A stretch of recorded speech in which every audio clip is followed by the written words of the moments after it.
భారతదేశంలో ఉన్న దళితులందరూ కాదు, భారతదేశంలో ఉన్న ప్రతి ఒక్కరికి బాధ కలిగించే విధంగా ఉండి ఎమ్మెల్యే రఘురామకృష్ణరాజు యొక్క చర్యలు ఉండవని మేము ఖండిస్తున్నాం.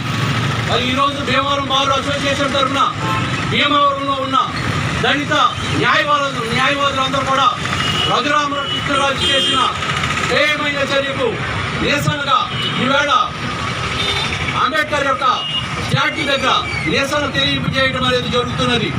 ఎప్పటికైనా ఉండి ఎమ్మెల్యే రఘురామకృష్ణరాజు గారు ఈ యొక్క పరిస్థితిని గ్రహించి మీరు ఏం చేశారనేది మీకు తెలుసా? మీరు గ్రహించి ఈ యొక్క భారతదేశంలో ఉన్న దళితులే కాదు అందరి యొక్క మనోభావాలు దెబ్బతిన్నాయని మీరు గ్రహించి ఆ విషయాన్ని సమర్థవంతంగా మళ్ళీ దాన్ని పరిష్కరించుకునే విధంగా మీరు దాన్ని సరిచేసుకునే విధంగా ఉండాలని మేము మనవి చేస్తున్నాం.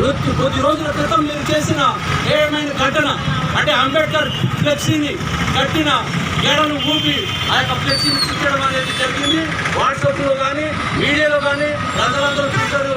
అది మంచిది కాదు. ఉంటే ఆ పరిధిలో ఉన్న వ్యక్తులను పిలిపించి ఈ అడ్డు ఉన్నదని చెప్పి దాన్ని సున్నితంగా దాన్ని తప్పించి లేకపోతే అడ్డు తొలగించే విషయాన్ని దాన్ని చక్కగా చేసుకోవడం విషయాన్ని ఈ యొక్క ఘర్షణకు మూల కారణమైన వ్యక్తిగా మీరు నిలబడ్డారు. మీకు అది సమంజసం కాదని మేము హెచ్చరిస్తున్నాం.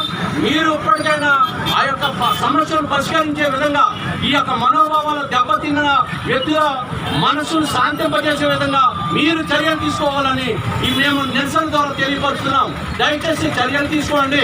మీరు చేసిన ఆ పనికి ఎస్సీలందరూ కూడా మనోభావాలు దెబ్బతినే విధంగా బాధపడుతున్నారు. ఆ బాధను తీసే విధంగా మీరు చర్యలు తీసుకోవాలని మేము ఖండిస్తున్నాం.